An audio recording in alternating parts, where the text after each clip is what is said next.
बिस्मिल्लाहिर्रहमानिर्रहीम, अस्सलाम वालेकुम। मैं गौहर बट सियासत के प्लेटफॉर्म से आपकी खिदमत में हाजिर हूँ। मरियम नवाज शरीफ साहबा जो हैं वो अपने बाप से ज़्यादा दलेर, बल्कि मैं कहूँगा कि पाकिस्तान की जो सियासत है उसमें चंद एक ऐसे दलेर सियासतदान गुजरे हैं जिन्होंने चौक में खड़े होकर सरेआम खुलेआम इस्टेब्लिशमेंट को ललकारा है। और उनमें अगर नाम लिया जाए तो मतलब मेरा ख्याल है हाथ दी उंगला बोती हैं 10, इससे ज़्यादा नहीं मिलेंगे जिन्होंने ललकारा बाकायदा तौर पे। वैसे कुर्बानियाँ बहुत सारे लोगों की हैं, ऐसा नहीं है कि नहीं है, लेकिन जो मेन स्ट्रीम पॉलिटिशियंस रहे हैं, जुल्फ़िकार अली भुट्टो, बेनज़ीर भुट्टो, नुसरत भुट्टो, ख़ुद मियाँ मोहम्मद नवाज शरीफ, ठीक है, इस तरह से और बहुत सारे नाम हैं, लेकिन ये गिने चुने हैं सियासतदान। आप देखें ना, 1100 से ज़्यादा अरकान असम्बली होते हैं पूरे पाकिस्तान में, कौमी और सूबाई असम्बलियों के, तो चंद एक ही हैं जो बाहर निकल कर बात करते हैं और जिसको वो सही समझते हैं वो बात करते हैं। मरियम नवाज शरीफ साहबा ने इस्लामाबाद हाई कोर्ट के अहाते में खड़े होकर, बल्कि इस्लामाबाद हाई कोर्ट के अंदर भी, यानी उन्होंने अपनी रिटन जो एप्लीकेशन दी है सज़ा कालादम करवाने वाली, उसमें जो इल्ज़ामात एक सिटिंग जनरल के ऊपर लगाए हैं, जनरल फैज़ हमीद साहब के ऊपर लगाए हैं।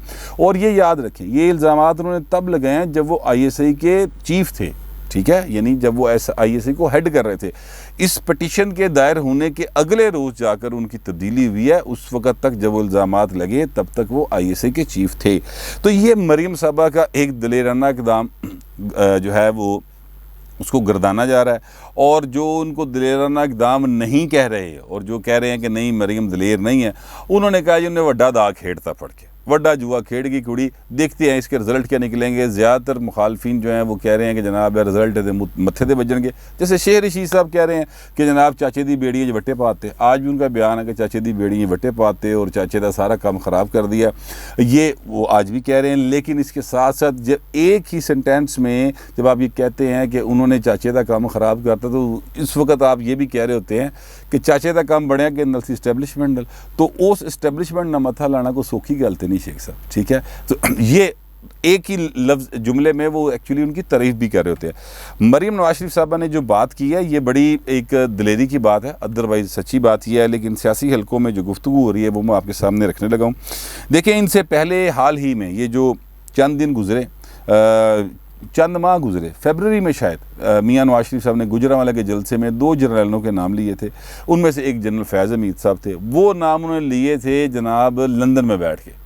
मरियम नवाज शरीफ साहबा ने इस्लामाबाद में खड़े होकर अपने प्यो तो वध दलेरी का काम जो है वो एक किस्म का उन्होंने किया है।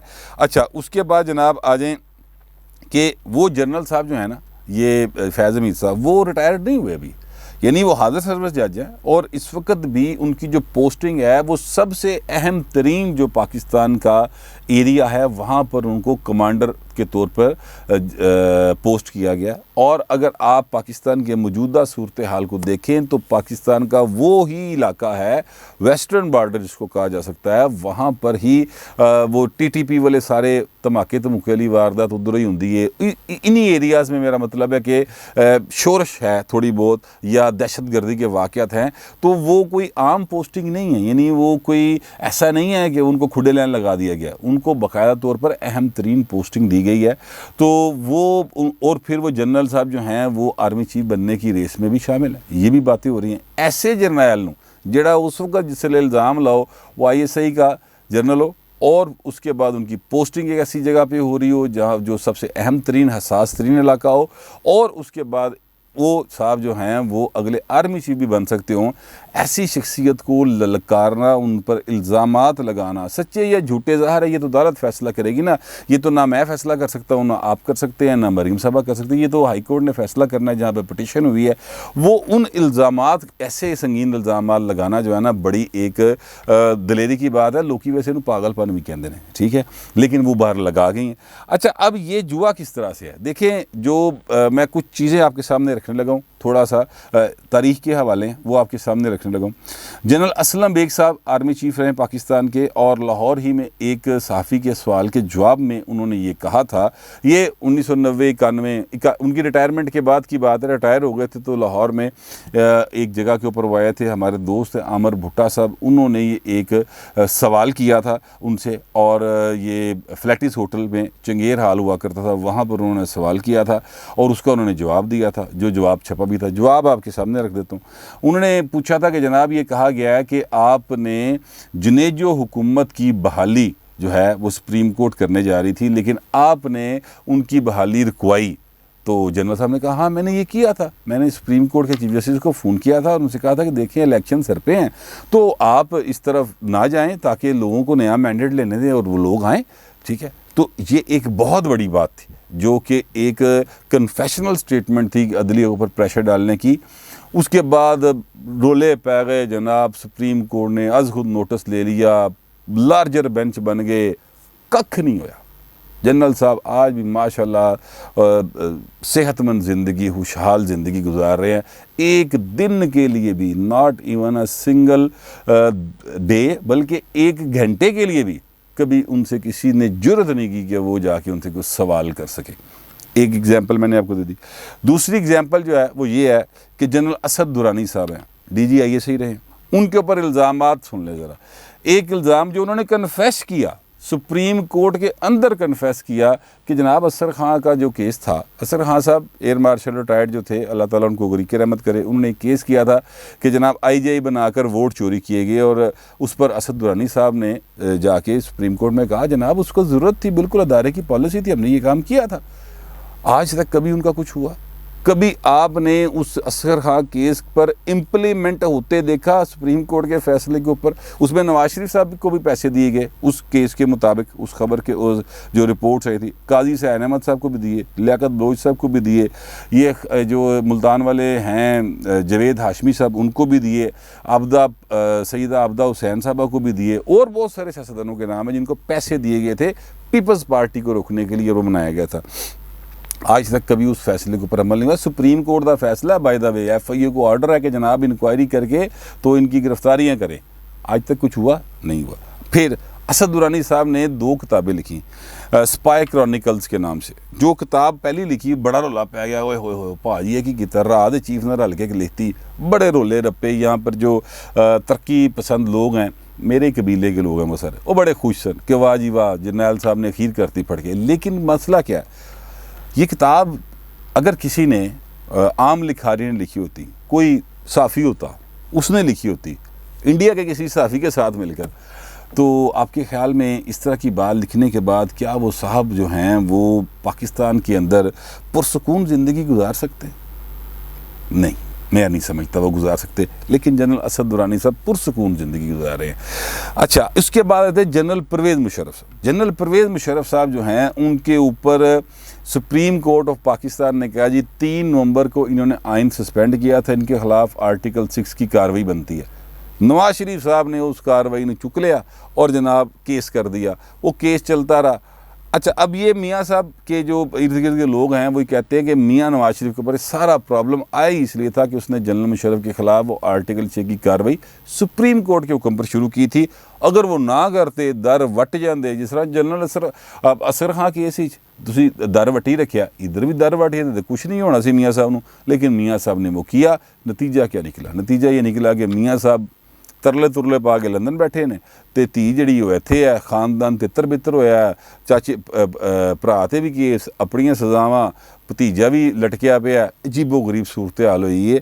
तो ये सारा कुछ हुआ उनके साथ जनरल परवेज़ मुशर्रफ के ख़िलाफ़ केस करने के ऊपर, रोकते रह गए। जनरल साहब निकले जनाब कहाँ से, अपने गेस्ट हाउस, सॉरी वो जो उनका रेस्ट हाउस है, जो उनका घर था, वहाँ से निकले और फिर वो हार्ट के हॉस्पिटल चले गए और हार्ट के हॉस्पिटल से वो निकल के किधर गए? सीधे दुबई, लंदन, वहाँ पे हैं। आज तक कोई उन्हें पकड़ सका, कोई रोक सकता, कोई पूछ सकिया उन्होंने कि भाएं तुसी कितने चले गए हो?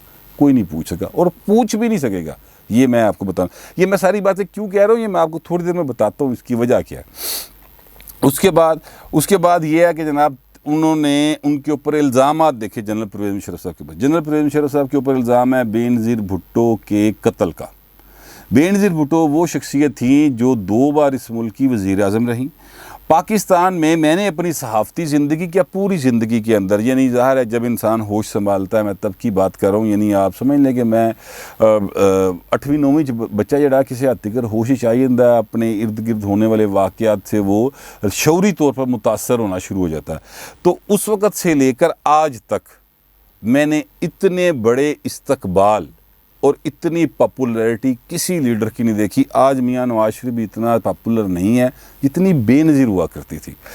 लाहौर का जलसा उनका, लंदन की BBC ने रिपोर्ट किया हुआ है कि 3 मिलियन पीपल, 30 लाख लोग थे। फिर ये जो अपना कराची वाला जलसा, उसमें भी BBC और वॉइस ऑफ अमेरिका वगैरह ने रिपोर्ट किया हुआ है कि जनाब वो 2 मिलियन लोग थे। अब कहने का मतलब ये है, किसी ने उत्ते खिलार की काउंटिंग तो नहीं ना की थी, एक अंदाज़ा है इतने लातादाद लोग थे। कराची वाले जलसे में मैं मौजूद था। वैसे तो मैं 86 साल भी हैं ऐसा, लेकिन ज़ाहिर है उस वक्त मैं फर्स्ट ईयर में था, तो कोई इतनी बंदे की यादाश्त इतनी अच्छी नहीं हो सकती। लेकिन ये वाले जलसे को तो हम कवर करने गए हुए थे, और आप यकीन करें कि वहाँ पर एक पुल था, स्टार गेट एक जगह है, स्टार गेट के साथ एक पुल था, उसके ऊपर चढ़कर दूरबीन के ज़रिए शहजाद हुसैन भट्ट साहब, मैं, रुमान, आमिर भुट्टा, शफीक अवान, जावेद फरूकी, ये सारे साफ़ी हैं। मैं उनके नाम इसलिए ले रहा हूँ ताकि गवाही के तौर पे काम आ सकें। दूरबीन के ज़रिए हमने देखा था, तो दूरबीन के ज़रिए भी हद नज़र इंसानों के सारी सर नज़र आ रहे थे। वो पूरी, वो शायराए पता नहीं कायदे कहते हैं कि शायराए जनाह कहते हैं उसको, वो पूरी की पूरी रोड जो है जहाँ पे सानहा कारसाज हुआ था बाद रात के जाके, तो ये वो मुकाम था जहाँ पर खड़े होकर हमने देखा था, तो सारी सर थे। इतनी पॉपुलर लीडर जो है वो 27 दिसंबर को कत्ल हो गई। वो मुशर्रफ साहब ने करवाई या नहीं करवाई, वो ज़ाहिर है कि येट टू बी डिसाइडेड है। मैं उस फैसले के मैं फैसला नहीं दे सकता, लेकिन इल्ज़ाम उनके ऊपर है। आज तक परवेज़ मुशर्रफ साहब का कोई बाल बीका नहीं कर सका। उनको एक दफ़ा भी वो अदालत में इस सिलसिले में पेश नहीं हुए। किसी तफ्तीशी की जरूरत नहीं कि परवेज़ मुशर्रफ से जाके बात कर सके। उसके बाद आ जाए अकबर भुगटी का कत्ल, बड़ा एक बलूचिस्तान का बहुत बड़ा सरदार, और तब तक तो खैर वो इतना पॉपुलर नहीं था, मरन तो बाद बहुत ज़्यादा पॉपुलर हो गया, और उसके नाम पर वोट पड़ते हैं जनाब उधर जो हैं क्या नाम है बलूचिस्तान के अंदर। तो भुगटी साहब के कत्ल में भी ये परवेज़ मुशर्रफ साहब का नाम है। लेकिन क्या मुझे जो मैं बात पूछना चाह रहा हूँ कि क्या उनमें ये जितने जर्नैल मैंने बताएं, जितने जर्नैल मैंने आपको गिनवाए, ये सारे रिटायर्ड हो चुके हैं, और इन सब के ऊपर जो इल्ज़ामात आए हैं वो उनकी रिटायरमेंट के बाद आए हैं। सियासी लोगों ने लगाए हैं, कुछ अदलिया ने लगाए हैं, उनको उनके से तफ्तीश करने के अहकामात हैं, कुछ सज़ाएँ हैं। इन सब के बावजूद इन्हों कोई कुछ नहीं कर सकिया। तो मरियम नवाज शरीफ साहबा ने तो एक सिटिंग जर्नैल के ऊपर इल्ज़ामात लगा दिए हैं। एक कुड़ी किमें सर्वाइव करेगी? ये कितनी, यानी एक पागलपन की हद तक दिलेरी की बात है। ये वो बातें हैं जो डिस्कस हो रही हैं सियासी और सहाफ़ती हलकों के अंदर कि इस कुड़ी को क्यों है, ये क्यों इस तरह की बातें करना शुरू हो गई हैं। कुड़ी तो खैर नहीं है, मतलब हर एजड है, मेरे जिन्नी होएगी जो वड्डी ना हुई थे।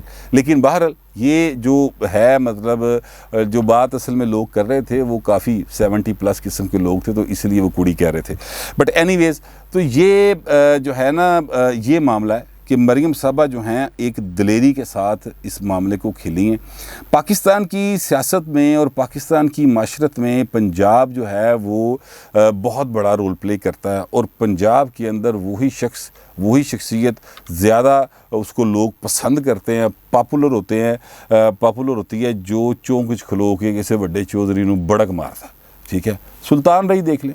सुल्तान रही अदाकारी के अतबार से मेरा हो सकता है मेरा डिफरेंट हो, मैं नहीं समझता कि वो इतने बड़े कोई अदाकार थे, लेकिन पॉपुलर वो इतने ज़्यादा थे कि मैंने अपनी ज़िंदगी में इतना बड़ा जनाजा जो है वो लाहौर के अंदर, या वो खादम हुसैन रिजवी साहब तो ज़ाहिर है एक मजहबी शख्सियत थे, तो लोगों का उनके साथ अकीदत का और पहलू था।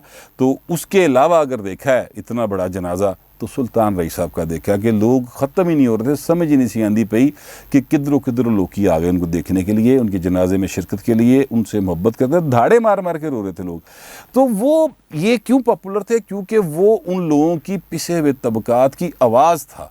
वो स्क्रीन पे खड़े होकर उस चौधरी नूं बड़क मारदा सी, ललकारदा सी, जिहड़ा चौधरी एक्चुअली वो लोग देखते थे कि साडे पिंड दा चौधरी इंज जुल्म करदा है। तो ये वो मामला है पंजाब के लोगों का, और मरियम नवाज शरीफ साहबा ने वही किया। वो खड़ी होकर बड़का मार रही है और उस जर्नैल को ललकार रही है जिस जर्नैल से सारे कांपते पाए ना, डरते रहे। आज भी लोग डरते हैं, और मैं तो बहुत डरना, हाँ मैं तो बहुत डरपोक आदमी है, लेकिन वो मरियम साहबा ये बातें कर गई। अब वो उनकी जो जितनी गुफ्तगू है वो सारे सर्कल्स में ज़ेरे बहस है, अगरचे इसके बावजूद कि वो तब्दीली हो गई। लोग कह रहे हैं जी मरियम नूं पहले पता सी कि तब्दीली होनी है, तो इस करके मैं इल्ज़ाम ला दें। वो बाबा तो मेरी जरूरत कोई और भी कर लेंदा ना, किसी और ने तो नहीं की थी। वैसे मरीम को कैसे पता हो सकता था? कोई चक्कर ही नहीं पता होने का, वो कौन सी हुकूमत में बैठी हुई है। और ये टॉप ब्रास के फैसले हैं, इसमें अपोजिशन का कोई बंदा अंदाज़ा तो लगा सकता है कि यार महीना चढ़ गया तो तब्दीली होनी, ठीक है, लेकिन कोई शोर शाट नहीं हो सकता। ना होंदा तब्दील, इमरान खान साहब उनको तब्दील ना करते, इमरान खान साहब आर्मी चीफ साहब उनको तब्दील ना करते, गल होती रह जानी सी बाकायदा, तो फिर मरीम क्या करती। लेकिन कहने का मतलब ये है ये दलेरी का काम है, मरीम ने बड़ा जुआ खेला है। इसके नताइज जो हैं वो पुट्ठे भी पै सकते हैं, और पुट्ठे इस अंदाज से पै सकते हैं कि जनाब अगर उनके जो ज़ाहिर है कि वो जिस अदारे के सरबराह थे उस अदारे के अंदर उनके फॉलोअर्स होंगे, उनसे मुतासर लोग होंगे, तो वो कोई काम सीधा हो गया, कोई उधरों कोई गल खराब खरूब होनी शुरू हो गई तो चीज़ां बिगड़ जाएंगियां। जेडे कोई 4 दिहाड़े बाहर कढ़ने हैं वो जेल च कढ़ने पै जाएंगे। इस तरह के हालात भी हो सकते हैं, या ये भी हो सकता है कि जनाब इस गुफ्तगू के बाद मरीम साहबा ने एक्चुअली चाहा ये हो कि अगले आर्मी चीफ ना बन सकें, ये भी गुफ्तगू हो रही है। सारी एक ऐसी फ़ज़ा मरीम के गिर्द, सारी सियासी, सहाफ़ती और समाजी गुफ्तगू, आप किसी थड़े पे बैठ जाए लाहौर के, मरीम नवाज़ शरीफ के ये जो इल्ज़ामात हैं ये ज़ेरे बहस हैं और इन पर लोग बात कर रहे हैं बाकायदा तौर पर, और अपने अपने फिर अंदाज़े भी ला रहे हैं। हो सकता है ये ठीक उनका जो है उन्होंने शाट खेडी है बिल्कुल छक्का हो जाए, बाउंड्री पार गेंद जा डिके, हो सकता है कि कोई उछल के गेंद फड़ लवे तो जे बाउंड्री ते कैच होइए बंदा तो उस तो बाद पवेलियन दी रहा है, बल्कि इधर तो पवेलियन नहीं इधर तो जेल दी रहा है। ये सारी सूरत हाल थी तो मैंने आपके साथ शेयर कर लिया है। मेरे चैनल को लाइक कीजिएगा, सब्सक्राइब कीजिएगा और बेल आइकन का बटन ज़रूर दबा दें, कमेंट ज़रूर करें लेकिन डिसेंसी के साथ। फिलहाल इतना ही, मिलते हैं अगले व्लॉग में।